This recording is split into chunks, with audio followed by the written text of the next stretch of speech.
I thought that the way that proceeded was most unfortunate. Senator Aline Yamashita is referring to Saturday's session this past weekend when lawmakers resumed session that she thought would be about the budget. The Democratic majority instead added Bill 174 related to GovGuam health insurance to the agenda. It seemed that they wanted to quickly address it with as little distraction as possible and to get that done. And so, and I say that because we asked to go into committee of the whole. That was sidestepped. Yamashita says the majority, quote, shredded its power with disrespect and disregard, end quote, as the Republican minority were repeatedly shot down, where in the same time, the Democrats were given more latitude to speak. She says while the 15 senators want to do what's best for the people, she does not believe the platform on Saturday was fair.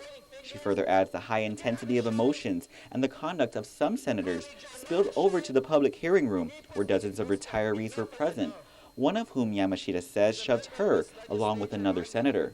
I'm not a but I shake hands. So as I went up to her, she took both of her hands and pushed me away and started yelling at me.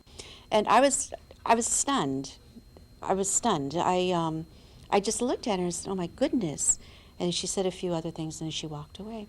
Yamashita, clearly upset, says as lawmakers resume session to discuss and hopefully pass a budget, that the behavior in the legislature has to be one not only of compromise, but of decorum. We've had disagreements, we've had arguments, we've had all of this, we've had, hurt feelings, we've had that. But we've always had decorum. We've always had following the rules with respect and regard.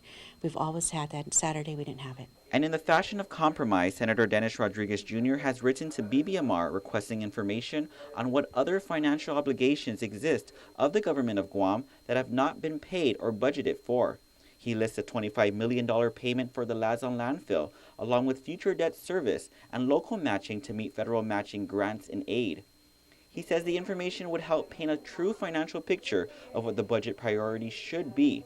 He adds the information would be, quote, an invaluable information asset, which could help us collaboratively reach mutually acceptable compromises aimed towards achieving a workable FY 2014 budget, end quote. Meanwhile, no word yet on when a new budget will be introduced or if a special session will be called, but KUAM has learned that several lawmakers from both sides of the aisle, along with the administration, have been meeting to work on a compromise. Reporting for Guam's News Network, I'm Ken Quintaniza.